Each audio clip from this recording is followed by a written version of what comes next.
Hey people, Duncan here again.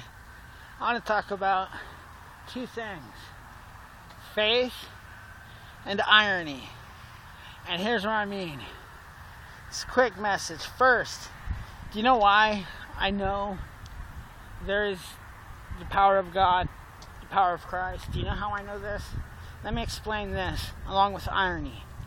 You see, when you love somebody for 17 years, working on 18, and you stand by their side through cancer twice, and you're their rock when they need you the most, and then you stay up at night worrying and praying that the person you love will survive. You pray that you could take that person's place. You spend countless times late at night praying with your deepest down heart that it was you instead of her or him. You spend this time, all your time, begging God to take her place or his place.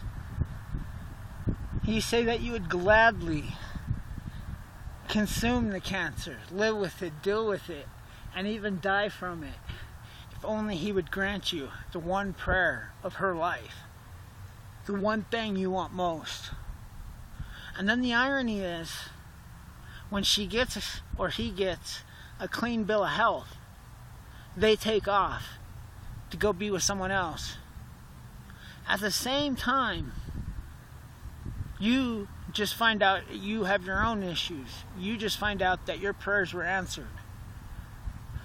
So while this person that you cared for, cared about, and took care of for years takes off to go be happy without cancer, cancer-free, as a survivor, you realize that you began your fight. You realize that cancer gets you. You realize that your prayers were answered and that it's you instead of her. And the question is, you're not sure how to handle that.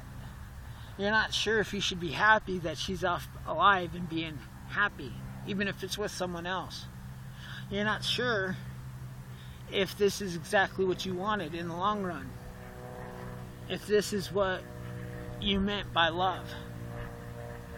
You see, when I loved and I fell in love, it was till the end. I loved somebody with all of my heart.